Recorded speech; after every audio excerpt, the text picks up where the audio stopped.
You're listening to Overwatch Contenders Daily, your path to daily news, scores, and insights into the Overwatch League stars of tomorrow. Here's your host, LemonKiwi.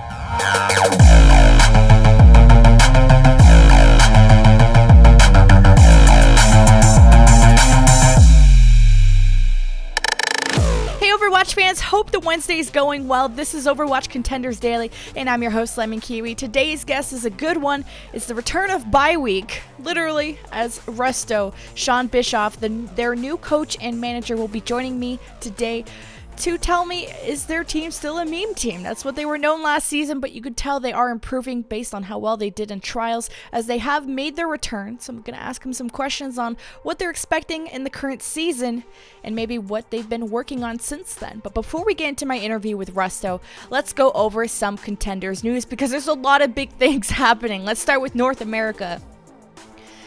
Mayhem Academy have announced their roster since the departure of their two DPS players, MikeA and Za, the departure of their support Moore, and their tank Moopy. So they've acquired DPS players Shax from Orglis and Hungry, Milky Man as a tank, and Hagopoon from the London Spitfire. And they'll be joining the core of Krems, Paintbrush, and Apply. But not only that, Mayhem Academy are just stacking their roster. They have also acquired championship coach from Toronto Esports, Renan Thera, for the upcoming season. Looking forward to see them in action. Number 2 in North American news, Optic Academy have added DPS player Fisher to the team, who replaced Rena, who departed not too long ago. He previously played for Mosaic Esports in the last season of Contenders, and they've also released their tank player Kaiser due to the 8-player limit rule.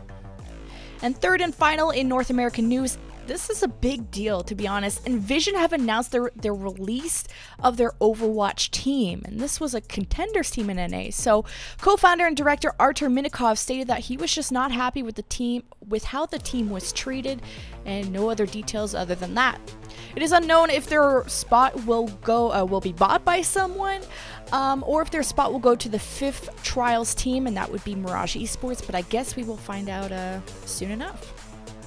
In European news, Bazooka Puppies, I think that was the 4th place Trials team making it to Contenders, have announced their new roster for the upcoming season.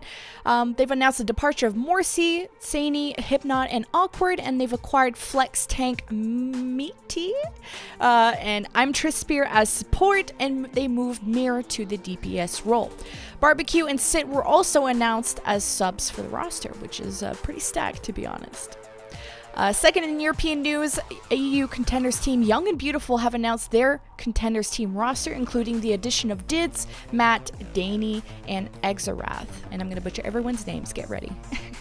And third and final in the news, EU Contenders team Copenhagen Flames have announced their new roster, including the addition of Danye, Midnight, Ding, and Immortal. And you can probably recognize a lot of these names if you watched EU Trials. But that's it in Contenders news. Lots of roster moves going on.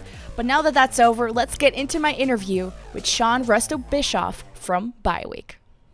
And I'm joined here with Shawn Rusto Bischoff, or you know him as Rusto, the coach and manager of Bye Week, who just joined in April. But before I get into the questions, Shawn, I just want to say congratulations to Bye Week. And first of all, how are you doing? Thank you for joining me. Hi, nice to meet you. I'm doing excellent today. Appreciate you asking. Awesome, awesome. But to put into context of this interview, so Bye Week had a bye week season in Contenders 1. This was before you joined, and Bye Week were relegated into Trials, where they proved that they deserve a second chance. And Bye Week got 3rd place in Trials with a 4-3 record, and now they returned to Contenders Season 2 alongside last night's leftovers and 2 open division teams. But Shawn, I'm going to call you Shawn, your normal name. Bye Week was known as a meme team last season. Bye Week was known as a meme team last season, to be honest. But now with yourself and Fragon, who was the coach of Bazooka Puppies and also the Israeli World Cup coach last season, you guys are pretty stacked on your team. So what are your philosophies on shaping this team into one that can be taken seriously? And has your team expanded past the quad tank that you guys were known for? Yeah, that's actually like a really good question. I think that after last season of Contenders, a lot of people looked down on Bye Week. I think, it was kind of fair to look down on Bye Week because we performed so poorly. There's obviously a Well, the lot name. of memes. There's a lot of, the one of us. First off, it was a meme even before bye week, right? We were one of us, and the meme kind of followed us throughout last season, and it was really hard to perform given our circumstances. And so I think me coming on, like, our number one goal was just to prove ourselves and to become better, so that next time we were playing in trials, we couldn't be a meme. Nobody can talk crap about you if you make contenders twice. So we were just focused on that, setting the record straight and not being a meme. I think that's a huge part of our philosophy now. Right. And is this, are you also shaping the mentality of the players? Are you focusing on strategy, or what are you putting a lot of focus on as a coach? So our coach Fragon is a very, like, superior strategical coach. He's a real smart guy, huge brain, and he does a lot of work with them actually in game, and more about game concept. My job is more of being like a mental coach, or like a life coach, or a dad, and it sounds ridiculous. Everyone calls me dad, and like, my number one concern is making sure that everybody, continues to grow as people and as players, right? It's very easy to get caught up in the drama and caught up in the numbers and caught up in, everything that has to happen. But, I deal very closely with the players, and I try to help them with whatever they're going through, and help the team environment as a whole, which then leads to being able to learn better and become better.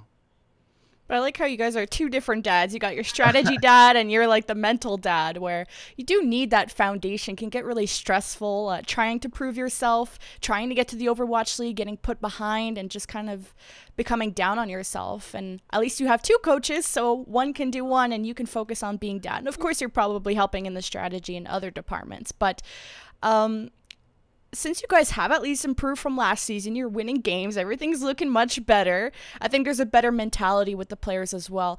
Are you guys planning on changing the name of bye week now that it's not as much bye week? And where did that sort of come from? I think the name bye week just came as a joke, because before bye week, they were with an organization. This was obviously way before I was with them. They were with an org that they didn't want to be a part of, so they had to change their name last minute. They had a table of names, and I saw a few of them now in retrospect, and I'm glad they went with bye week, because it's not as much of a meme as some of the other ones that they were going to pick. So I think we're pretty comfortable with bye week. I think at this point it would be weird to change our name, because we've been bye week for so long. There's a certain image, and we're sort of like recognizable now, and I don't think really anybody is planning on changing the name. I like L&L is not changing the name either. I think the only way that we would change is if we got picked up or something in that nature by an organization. But we're not really too interested at the moment. We're just kind of focusing on our game, So you're not worried it kind of still makes your team look like a meme, although you're trying to get away from that sort of image? Or are you just, it doesn't matter to you? I mean, to be honest, like, it doesn't matter to us almost at all. It was sort of just a name that we made in passing, and yeah. Although everybody else seems to be really focused on the meme nature of our existence, it's like we just focus every single day on our actual game, and we're just trying to improve as players and as a team. And we're trying to like kind of move past that. And I think that if we change our name, it's like an easy way out. I think really what we're focused on is changing people's opinion of us as a team, and not as just being a meme name. And change your reputation in the game besides just the brand or the cover of the book on the outside. I totally get it. I was just totally curious on if that were ever to change, because we just saw Seattle Sky Foxes change their name from the anime name, so they're trying to get away from a funny name that's a different story. But I think for us, we're honestly just focused on playing. Like, we just want to get better. Everybody on this team's been grinding so hard. The name is like second thought even. Right. But to go on a positive note now, you guys attended the Texas Takedown event hosted by the Houston Outlaws at the DreamHack Austin, where you guys took first place and a huge chunk of money home. So for those maybe that didn't get to catch the event, tell me about the competition that you faced and how you guys got on top. Yeah, so there were actually 2 events at DreamHack Austin that we played in. There were more events, but There was the Outlaws event, which they provided PCs, and then there was a BYOC, so everybody had to bring their own setups, and we won both events. So everybody did go home with a pretty good amount of money. The Houston one was streamed, and that was a lot of fun. And I think everyone had a good time. It's always fun being to a LAN. I know you go to You've been to DreamHack, right? Yeah. Yeah. So. And I went to Anime Matsuri, where your team before this event. Yeah. So won a chunk of money too. So like as much as we all do, that LANs are really fun. The only thing about LANs is typically the teams that go there are not as good as like online tournaments, because you have to be local basically, and it costs a lot of money to travel or to even get a ticket to perform there or to bring your computer. So the competition wasn't too stiff. The best team there that we had to play was like a budget Second Wind. It was only like 3 of their players, and they were playing off roles. It was just just a big fun event. More for fun. Yeah, it was mostly for fun. And fortunately, we are like the only North American team I can think of that is I guess Second Wind is also all American, but a lot of teams that you see in like at the contenders level in North America are not all Americans or not all North American. You have like a lot of talent that's playing from overseas, and so we have sort of an advantage that we can go meet up at LANs because it's not that expensive. Like we just have to jump state lines or whatever. So. And no ping issues. Yeah. No ping issues. We like going and hanging out with each other, and memeing in real life is even better. Totally. But the final week of trials was kind of scary for you guys. I was a little bit worried if we were going to have this interview and you guys weren't going to get your spot. You were just at either the 3rd or 4th spot, but it wasn't 100% locked in. And then there was Second Wind and Mirage that were really close in the standings. So in the final week, you had to face Second Wind and Grizzlies, so 2 on the bottom-ish side of teams. So guide us through how just the match loss versus Second Wind. I was really rooting for you guys, and that scoreline surprised me. And then how did you guys turn it around to 4-0 Grizzlies the next day? Trust me, Jen, the score line of Second Wind surprised us as well. But I was talking about this the week prior with somebody who one of my friends who's like a coach, and he was asking me the same question, like, what do you expect is going to happen this weekend? And the truth is that last weekend and really every weekend during trials this season was like very stressful because everybody was so close. And despite some of the score lines, like I guess Goats ended up going 1-6 or 2-5. Like I think they like forfeited their last match anyway. Even despite those score lines, every match they played was super close. Everything was very competitive this season. None of our wins were free, and none of our losses were free for the other team. And so going into the 3rd week, we knew that we should be able to beat Second Wind, and we should be able to beat Grizzlies for sure. We had beat Grizzlies and beat Tournament actually.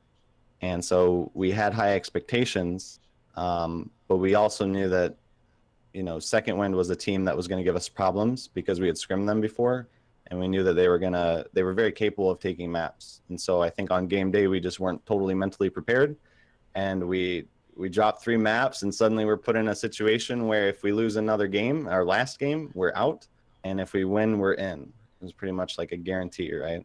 So needless to say, it was like one of the most stressful weekends of my life personally, because I don't even have to play. And you're not even playing. Yeah. It's not even on my shoulders. There's nothing I can do. Like, me and the coach and any support staff on any team, there's only so much you could do come game day. You can prepare for everything. You think you're prepared, and maybe you get 3-1 by Second Wind. You never know, and it was definitely very stressful. We're super, super excited to have made it out. And, we just took a lot of energy into Sunday against our Grizzlies match, and we 4-0'd them. And, we're hoping that we can carry that energy into Contenders next week.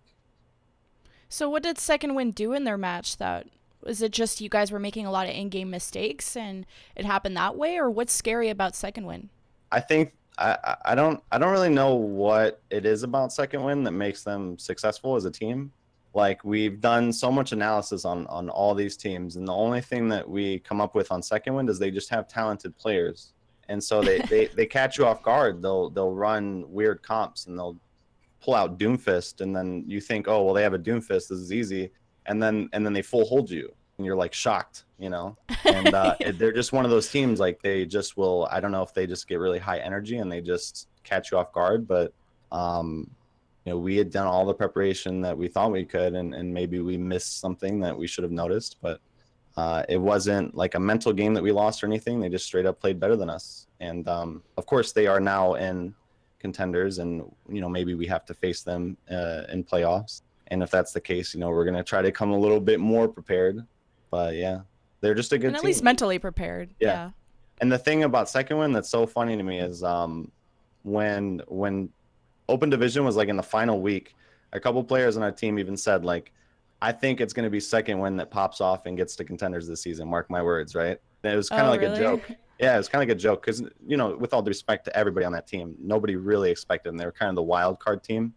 Mm-hmm. And it's funny, and looking at it, because they're kind of like the bye week of this season, because we were in their position last season where nobody really expected us to play well, and then we came out of nowhere and we qualified. So it's really cool to see them qualify, and you gotta love seeing stories like that. So you weren't as surprised that Second Wind got in over Mirage, or were you at least surprised that Mirage didn't get in? Because they were in a qualifying spot before the final week. Yeah, I think Mirage must have just, like, the way the scheduling was, is just Mirage didn't really have a chance in the last weekend because they had harder matchups. I think that Mirage is a very good team, and I think that, whatever happened the first 2 weeks, it just set them up for failure in the final week because they had to face LNL on the final day. What are you going to do? LNL's the strongest team. Yeah. So I don't think that Second Wind necessarily deserves it more than Mirage. I don't think that they're a significantly better team or anything. I think that both teams are very good. It's the way that scheduling works out, I guess they got unlucky. Yeah, I mean, it's maybe luckier to have LNL in your first week and try and climb back after that than work this far just to get knocked down in the final week. Yeah, for us, it was the opposite. It was like you just said. We had LNL in the first match, and leading into trials, we thought we would be able to beat LNL really easily. We didn't expect them to be so dominant. So when we went into our first match and we were 0-1, we were really sad and a little bit stressed out because we expected the match to be a lot easier, But at least we didn't have to face them last. At least we were able to bring it back. Yeah, you got them at their beginning stages of development, I guess, and then they sort of dominated everyone. That was a bit of a surprise, but a happy surprise for me. But I want to say congratulations again for your team clinching it and, not choking at the end and making it through just for that second chance to prove that you guys deserve to be in Contenders. Because I think we all do. It just takes time to develop your players and the mentality that goes along with competing in Contenders. But the competition is really stiff in NA. You got Academy teams. Now they're picking up Overwatch League players. You got Wooyall. You got Rascal joining. I think it was NRG and another team that the name escapes me, but you guys are placed in Group B alongside Toronto, XL2, NRG, Envision, and Trials team Seattle Skyhawks, formerly known as Karasuno. So which team are you looking forward to facing, and is there maybe a scariest team that you're not looking forward to facing? We're looking forward to facing all of them. I mean, it sounds kind of like short-sighted maybe, but we really just want to play the better teams. The whole point of getting to Contenders is we really want to prove ourselves against the top talent. So I guess if there is a clear best team in our group, it's probably Toronto, but Toronto and XL2 are both really great teams. I don't really know what's going on with Envision now after reading that they've dropped contracts. So maybe they stay together and they're a very strong team. So maybe they stay together. I don't know. There's definitely no easy teams and there's no stand out hard teams in our on our side of the pond, I guess. But I mean, we're just excited to play at all, sincerely. So yeah, just really being really surprised of getting to that point and maybe just thinking any team is capable of winning and losing a match. You had, I think, LNL that lost to who did LNL lose to? That was they lost to Karasuno, I believe. Yeah, so Trials. Yeah, Trials, because they were supposed to go 7-0, and you would have think so, and then 6-1. But I'm just worried about, NRG. I was saying XL2 got Wooyall and TZ, and then NRG just got Rascal. So do you think your group is the group of death, or do you think Group A is the group of death? I've been debating this with a few people now. I don't think our group is the group of death. I think Optic is LNL is obviously playing out of their skulls. Optic's very good now. Fusion is always going to be very good. Mayhem also has Hagopian. They had a couple pickups, and I always thought that the Gladiators Legion was super good. So I don't think our group is the group of death. I think our group is actually rather manageable for us. You know, just looking at paper, but the main thing is like we just want to at least take maps this time, because last season we didn't take maps until we played NRG in the last matchup. So as long as we can take maps, you know, every day, it's going to be a good season for us, and you know, that's what it's all about. Well, you guys are on the right track. You got two very capable coaches, one dad role and one with analysis. And as long as you keep up with your competition, and not only that, keep your brain in the game. I know some of the players like to, I don't know, I wouldn't say like give up mid-season, but it turns into a meme and then you're becoming the bye week. And I don't want to see you guys be the bye week anymore. And I want the competition to be stiff in all the teams. Yeah, I see what you're saying. And trust me, we don't want to be at the bottom of contenders this season. You know, we definitely want to perform better, improve ourselves. I mean, I think the main difference between old bye week and new bye week is that we have a consistent roster and consistent staff. I think what people don't see is the stuff that goes on behind the scenes, and everybody focuses on the score lines. So you can look at our old contenders team and say, oh, they went 0 wins and they only took 2 maps. They went 2-18 in maps. Like, you know, they're a miserable team. But what you don't see is all the turmoil that we had to go through at the time. And that's the case with most teams. There's always turmoil and stuff going on behind the scenes that you don't get to see. And I think now our #1 goal is just to stay on track and stay consistent. You know, everybody's been playing together for so long that we're going to naturally perform better and with more synergy than a lot of teams. So we're very excited. And everybody, you know, it's okay. Jen, I saw the clips. Of you calling our 4 tanks bad. So just for you, calling me out. So just I want to you, see the quad tank return, but in the end, I also want to see something else. We're gonna run 5 tanks week 1. 5 tanks. Just for you. Not the quad support, because I know the meme comp right now is 303. So now you guys are going 402. We're going full tank. Actually, we might do 6 tanks on some maps for you. 6 tanks. I want to see it. The bye week returns this season. Maybe. No, that was just, it's entertaining, but I mean, for the viewers, it's a question mark. But I mean, to be honest, Goats was sort of I was calling them the bye week of this trials, because they were sort of one-tricking this 303 comp and sort of known as the meme team, and then they didn't make it. So they were almost going to be the bye week this season, but you guys, I'm sure, are here to prove yourselves in a serious way. Bye week will always be bye week. There's not going to be anyone else coming in being bye week. And we're hoping that this season we make a couple more believers. Maybe we'll make a believer out of you this season, and maybe we'll make a couple more fans. I believe in the meme dream. Don't you worry. But thank you so much for coming on for this interview. Did you have any final shout outs before we close out? Yeah, I did want to take a second. I don't know if, you know, maybe this is not as happy of a note, but I just found out last night that one of our players, Shoy, got in a pretty bad accident, and he is currently not doing so well. We don't know, you know, when he's going to be able to come back to play with us. So if anybody that's listening to this, you know, if you know Shoy, if you're friends with him, then just send him some love, because he really needs it. And you know, we're hoping to get him back in action for this season, and make you guys proud if you're a fan of Shoy and you're a fan of us. But and Jen, I appreciate the interview. It's been good. It's been a fun time. Glad it's been fun. Although you called me out, but I gotta call you out. Look, it's okay. I'm not mad at you. Everybody had a joke about bye week. Everyone I saw had the to meme clips. it It's once. okay. I'm not mad. You saw it. Okay, I'm glad we can be still friends. But I also hope for a speedy recovery for Shoy, and if he does have to be replaced, that things will go smoothly. And I hope he's able to make it back, and we could see the 5 tanks or 6 tanks, and I hope he can be part of that meme dream with you guys. But thank you so much, Shawn, for coming on. This was Overwatch Contenders Daily. I'm LemonKiwi, and we're going to see you guys next week.